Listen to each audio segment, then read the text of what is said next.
This will be an acid test for the much improved Pablito Balidio of Ubay Bohol, who has a record of 7 wins, 3 loss, and 3 draw. He will be fighting Virgelio Silvano from Lapu-Lapu City, who has a 21 win, 11 loss, and 2 draw. But Silvano is a former world title challenger partner. Exactly. It will be a tough fight for Pablito Balidio. Round number 1. I think. Yes, definitely. Virgelio Silvano is very crafty. Certainly a veteran of the sport, not one that you should take lightly. Yes. Because one mistake, of course, Virgelio Silvano is going to capitalize on that. So you're right. This is an acid test. Balidio bringing on some problems early in round 1 for Virgelio Silvano. Balidio did improve. I noticed Balidio's improvement on his last fight. And makikita natin kung yung improvement at may na-improve pa ba lalo for Balidio. There you have it. That's what I'm saying, partner. No, Virgelio Silvano is very sneaky. His punches come from everywhere, from below, from above. Now, Balidio is coming from a 3-fight win streak, partner. Tsaka yung dami ng tapo ng Balidio. Kasi dati halos mechanical na fighter to si Balidio. Isa ka sa. But now, he has a multi-punches na siya na boxingero. Certainly, no. He's becoming more of a fighter now. Coming toe-to-toe with a veteran in Virgelio Silvano. You should not give a lot of respect to your opponent, partner. Even though he is a former world title challenger, kailangan yung laro mo, ilalaruin mo. Exactly. Any mistake, any tentativeness is gonna cost you a lot against a veteran. There you have it. Good exchange by both boxers. Now, Virgelio Silvano, we saw him against Jazel Trinidad in his last fight. Of course, Jazel much taller. And of course, that was a fight that was not in favor of Silvano. No, it ended in a technical decision I think in the first round. I think he was caught by a good body punch. Exactly. If I'm not mistaken, on that fight against the Trinidad. Exactly. There you go. They are again at the center of the ring. Balidio is a good family man. Alam naman natin na every time he fight, ay nandyan lagi yung pamilya niya to support him. And ganun din naman si Pablito. He loves his family and he care for them. Kaya nga nandyan niya nagbaboxing para sa pamilya niya. Definitely, partner. I like how these two boxers started very, very aggressive on each other. But right now, na-test na nila yung power ng isa't isa right now. They're trying to give in a little more feints and a little more caution at the end of this round. End of round You can't number be too 1. careless kasi, partner. Especially when you're dealing with a young fighter like Pablito Balidio and a veteran like Virgelio Silvano, no? Any punch could end the night. So really, aggression must come with a little bit of caution, ano, and a little bit of care, kumbaga.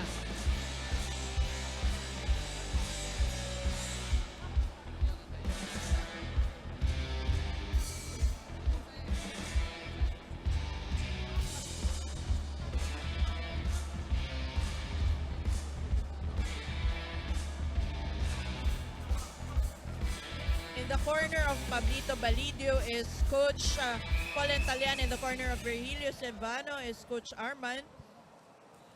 Here we go. Yes. Round number 2. Here we go. Second round, Silvano in the black and yellow trunks. Pablito Balidio in the blue PMI trunks. Nakita mo yung work rate ng Balidio, partner. Definitely. Wala yan dati. Beautiful combination, partner. Yan ay testamento ng pagtsatsaga niya sa training. Kaya niya na-achieve yung skills, parang hidden skills niya.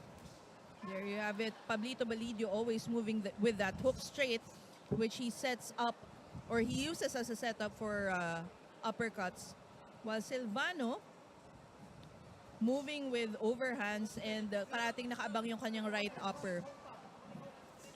Talagang alam na alam mo na yung Silvano, veterano talaga. Ay, Oh. oo. He's speaking his punches very, very well, partner. Exactly, and countering very quickly is Silvano. He will try to dig you to the body and try to nail you again with the one to the head. Ganon yung Silvano, taas baba, taas baba. Exactly. And Ayan. right now, he's staying low against Pablito Balidio. Tignan mo, when he tries to make himself smaller, although he's susceptible to the uppercut, medyo Yeah. nahihirapan si Balidio to hit him with straight punches, no? Yeah. There you have it, body shots by Balidio. Trying to test that, should I say, old body of Virgelio Yes. Silvano. Old but still strong body. Yes. Siguro mature. Oh, diba? Mas maganda pakinggan yung mature. Oh, sige na nga. Sige na, diba? matured na. Kung matured. Oo. Diba? Pag sinabi mo kasing old, kalabaw lang ang tumatanda. Mga yes, boxers oh. natin yan. Some of them age well like wine, ano?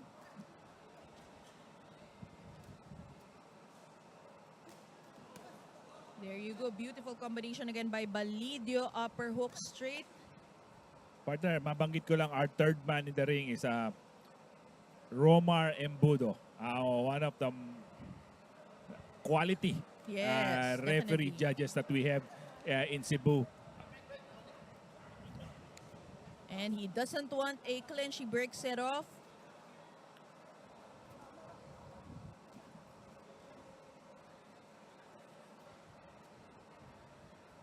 Trying to paw at each other with that jab. Of course, Silvano is the southpaw, Balidio, the orthodox. If you look at in the eyes of Balidio, he is a laser focus on this fight, partner. For sure, ano? I think I am sensing that PMI is closely watching Pablito Balidio right now. Maybe sooner or later he will fight for a title fight. Wow, So kailangan niyang ipakita sa kanyang mga promoter manager na End of round number he is 2. well deserved for a title fight very soon. There you have it. End of round 2. You are watching on screen some of the highlights of that round. Balidio very crafty with his punches that come from different angles. And Silvano also countering pretty well. The good thing about PMI stable is they do not overlap each other. Kahit sa mga coaches, may mga duties talaga sila na like Pablito is trained by Coach Hentalian and assisted by Coach Nino Alnaiz and Edsel Bulas. Meron din mga instances na baliktad naman, di ba? Yeah. Teamwork at its best. Yeah. Round number 3. Here we go. Round number 3. Virgelio Silvano is wearing the black and yellow trunks. And Pablito Balidio is wearing the PMI blue trunks. Kasi nasubaybayan ko tong karera nung Balido eh. Yung Silvano medyo hindi eh. hindi biro lang Parang nangyayari matanda na ako pag nasubaybayan ko yung karera. Boy, yung totoo. I mean Body shots by... Oh! Silvano, I think, is signaling that it got a little bit lower, but our referee is the one who decides, ano? Before I was cut by a nice flurry by both fighter. I think I see the evolution of these two fighter. Pareho silang nag-improve on their peak of their career. Ngayon,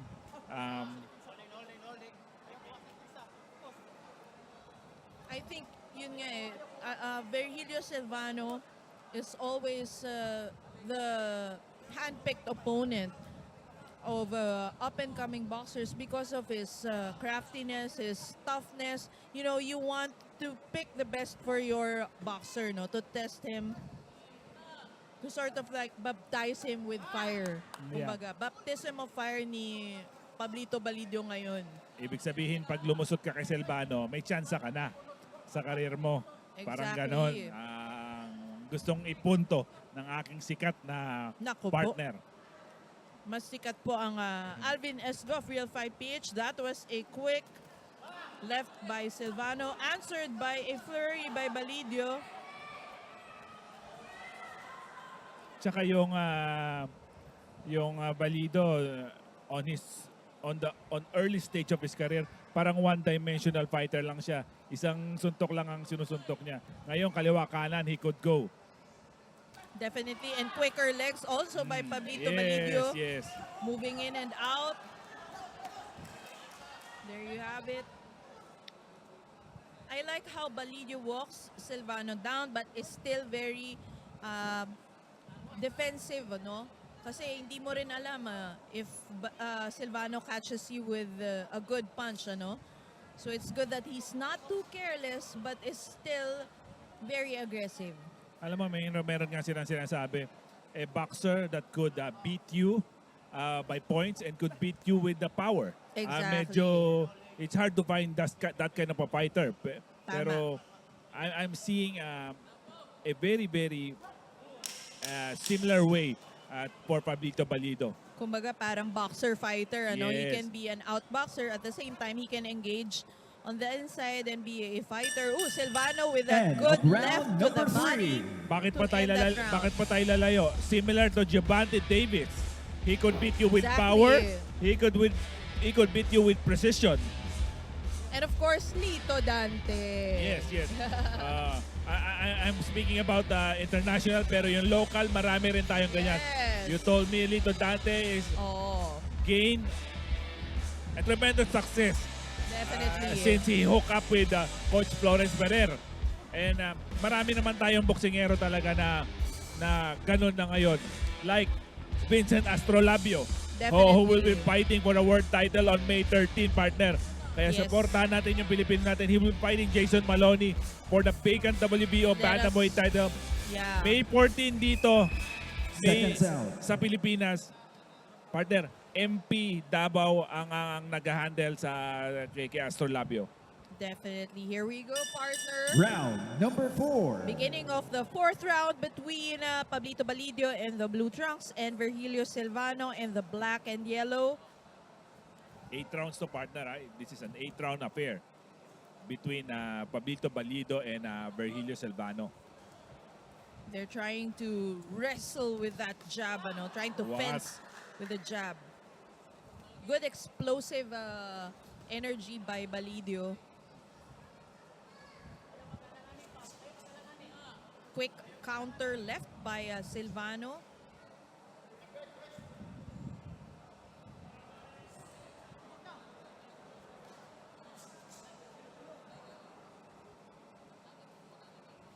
There you have it, partner. I think they're both doing a great job setting up those feints, using the jab to set up their combinations. Did you see that, partner?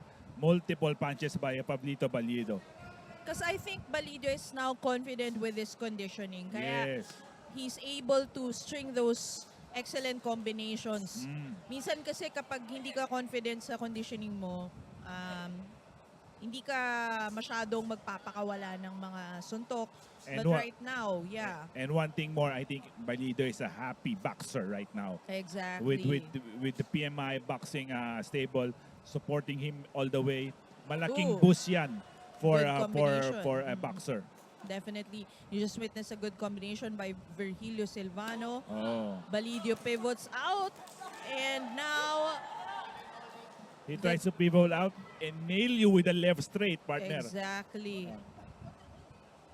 Silvano answers with a combination of his own. Tries to open up a closely guarded Balidio.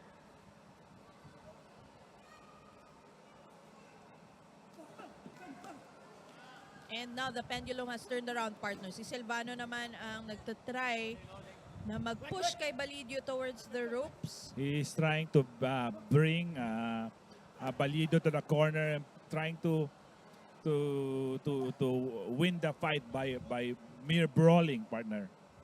Exactly. That's what we like also about Balidio, no? He has a number of styles that he can also bring out on the table. Oh, good right by Balidio. Nice upper by Balido.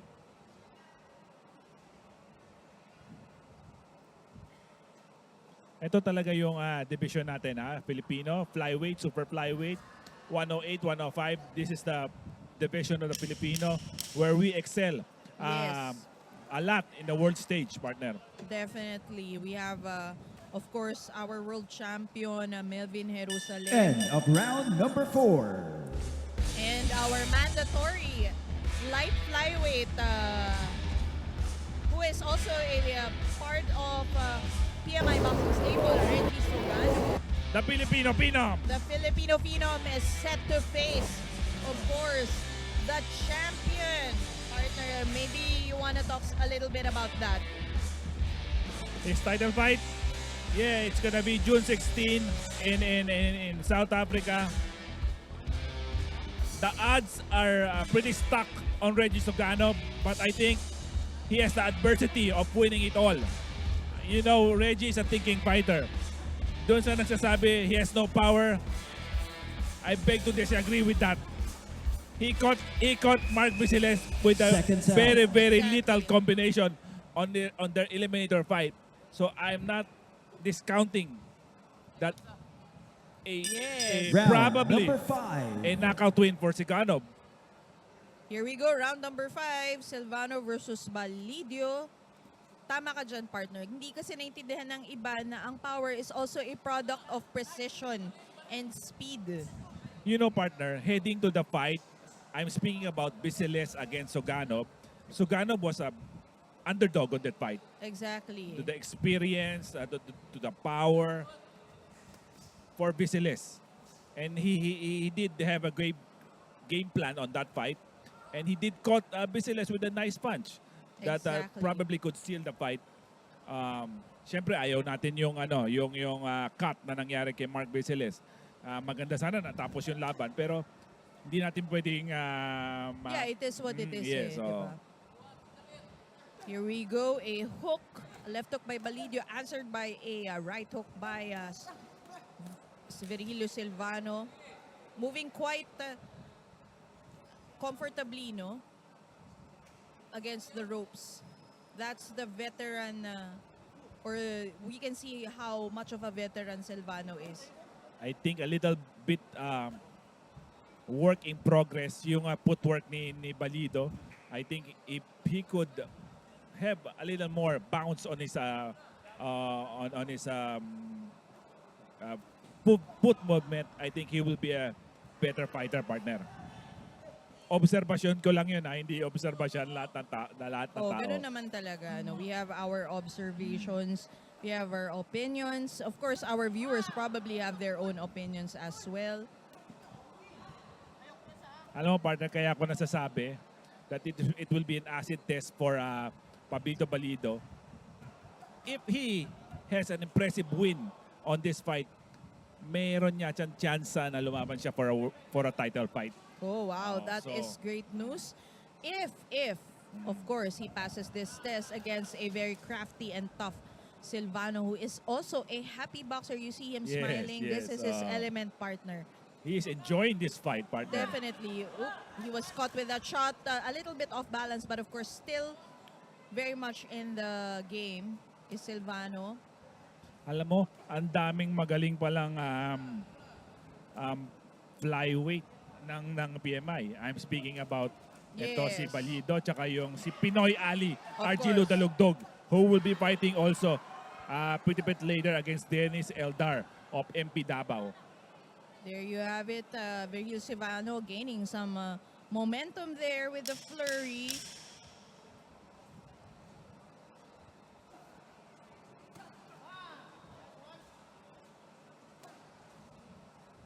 End of round number 5. End of round 5. Pretty good exchanges by both boxers. Balidio varying his shots, going to the head and the body. Silvano, more work rate on this round by Silvano. There you have it. I think on that round, Silvano did caught Balido with lot of cleaner punches, partner. Exactly.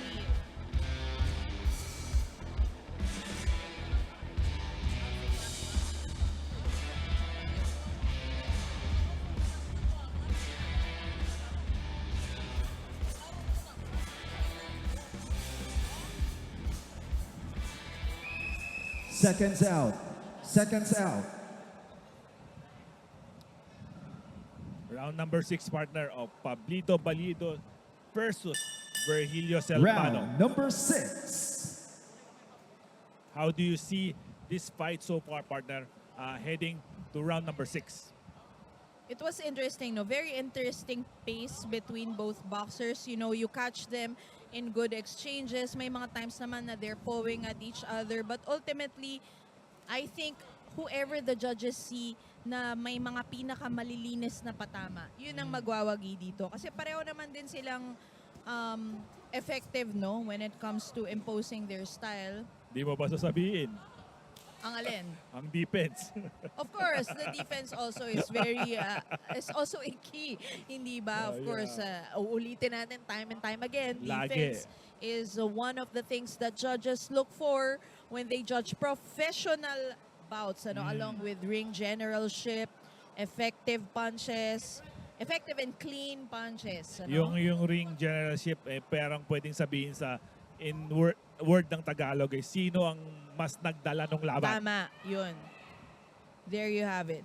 Because even if you're at the defensive, if you're able to still counter pretty well at the back foot, pwedeng ikaw rin yung nagdadala ng laban. Similar diba? to what is the style of Floyd Mayweather Jr. Exactly, no?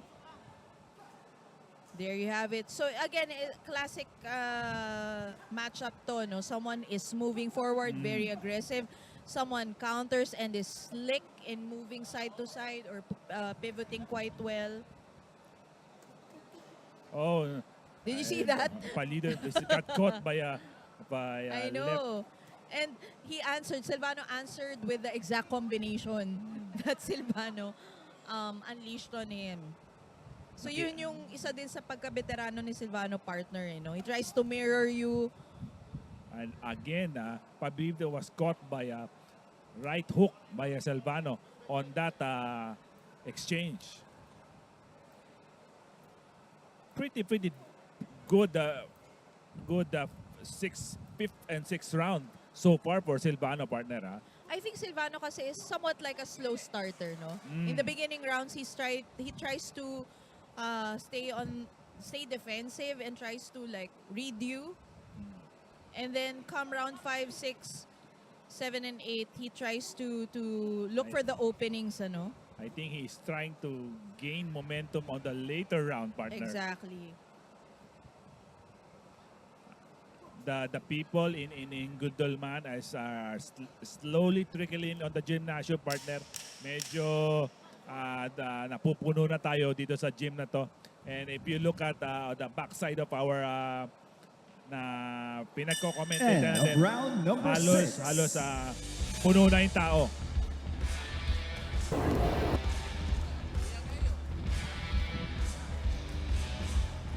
There you go. Some of the interesting moments of the fight are on your screen right now.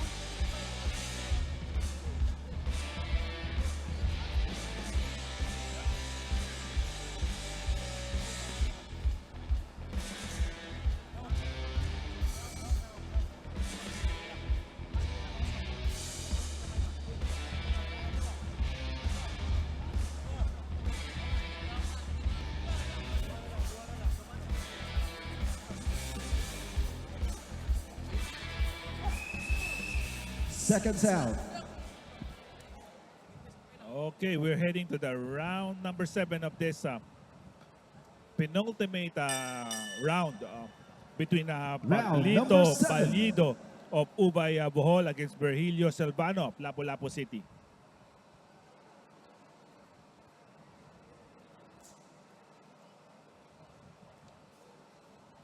Oh, nice straight by Balido on that instances.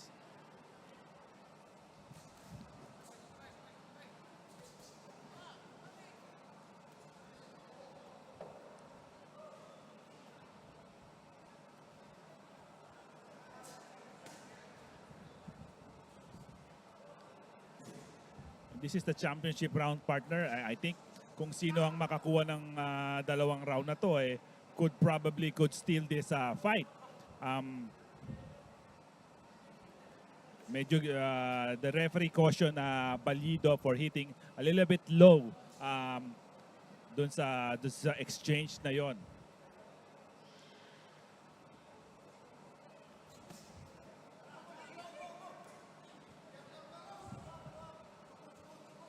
Balido is a little bit more active on the start of round number 7. Nice body by Silvano. Silvano is urging Balido to come inside and have that fight with him.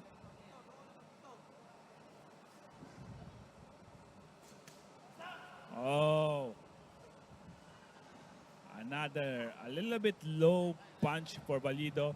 I think second time na nangyari yang medyo mababa yung sinuntok ng Balido.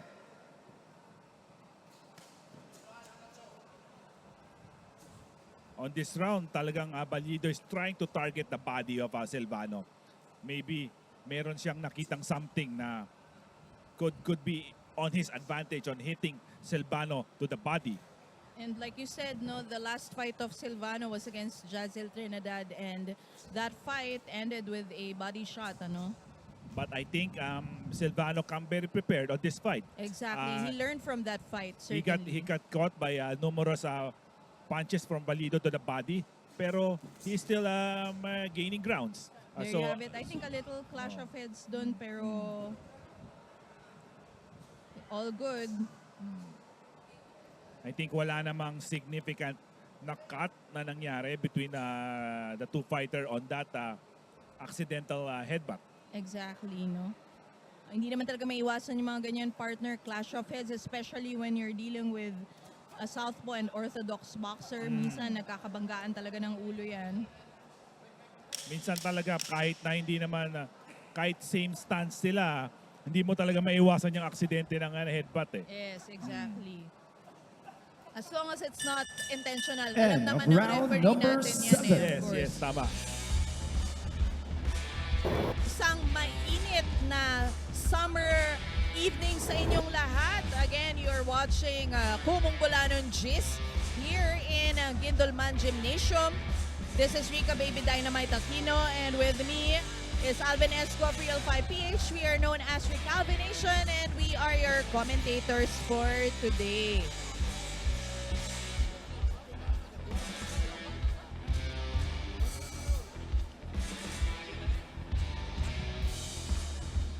Another great fight card brought to us, of course, by PMI Boxing Promotions. You are watching Virgelio Silvano versus Pablito Balidio, partner. We are on the fourth Seconds out. fight of the day. Siyempre yung main event natin, Gindolman, Seconds out. very own Jake Amparo will be fighting Clyde Azarcon Round number 8. for the vacant Philippine Final Cup round. Minimum Weight Championship. Yan po ang main event na 12-round 105 affair between Amparo and Azarcon. Yung co-main natin, it will be the WBC APCO Silver Junior Flyweight Championship between Shane Handelian, undefeated si Shane Handelian, partner, Yes, for against sure. Ding Shuangshu of China with a record of 7-1-0. Yung Chinese ang defending champion dito. Exciting fights to come, but we are witnessing here the 8th and final round between Pablito Balidio and Virgelio Silvano. Silvano a little bit more aggressive now, trying to move on the front foot. And in a rare occasion, we see Pablito Balidio backing off. Alam mo, partner, yung mga sneaky upper nila to the body na short, akala nila hindi masakit yun. Nako, Ang sakit nun. masakit yan. Oo. Actually, any punch that's timed well Yes, and oo. placed well, may kalalagyan ka talaga eh. Like what happened to Ryan Garcia, partner. Yes, yung definitely. medyo delayed reaction pa yung body. Ano Oo, niya, di ba? but it was just the perfect punch, ano? Yes, oo. Kaya nga you shouldn't keep your guard down.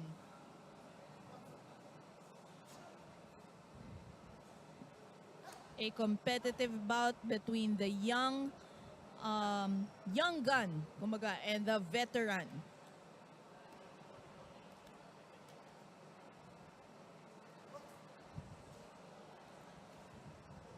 Si Silvano briefly had a hiatus on his career. Medyo matagal siyang napatigil. Yes. Then suddenly, nagkaroon siya ng opportunity to fight again. At ayan. At I think he is still a great boxer para sa sure. akin. And then, with the proper training and everything, I think Silvano could still find ways to be a good boxer. A rebirth of Silvano. You know what? In his career, he actually had a 15 fight win streak, partner. No? It's not easily, hindi pwedeng, hindi madaling gawin yung 15 Exactly. na winning streak. 15 fights, ano? And after that, he enjoyed some wins. Of course, winning fights here, but then losing some of his fights abroad. Pwede mo rin sabihin that Silvano was once one of the you could fear on that division. Definitely. Medyo pag sinabing, I think nakalaban niya rin ito ni Ashton Palicte Yes, in for sure. Manila. And of course, Pablito Balidio nga, as you mentioned, is ever evolving, showing us what he's made of. Great work ethic, great assets, great weapons. And off the bout. Wow, what a way to end that bout.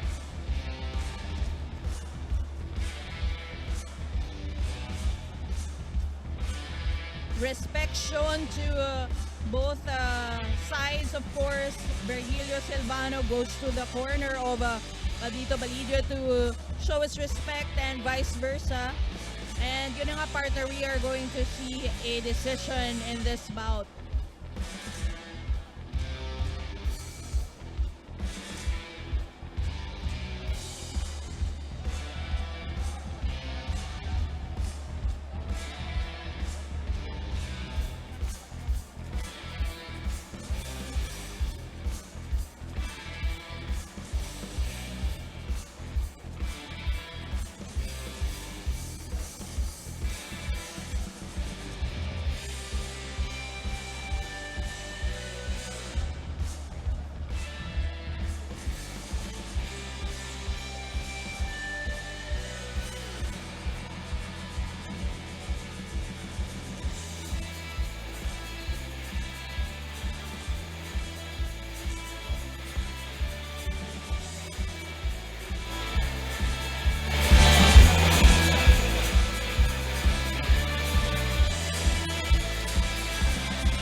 Ladies and gentlemen, after 8 rounds of professional boxing, we now go to the scorecards.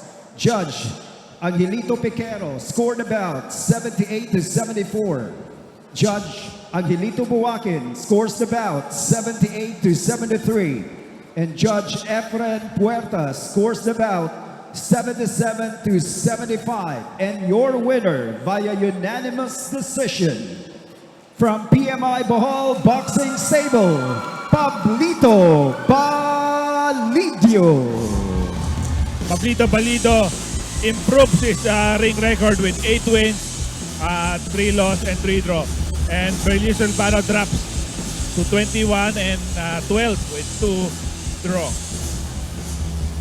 Impressive win by the young Pablito Balidio against the veteran Virgelio Silvano. But of course, Silvano showed us another masterclass, with a slick defense and his countering. All in all, a good fight, It was a close fight, partner. Definitely, you see yeah. the scores, Yeah, diba? it It was was pretty close.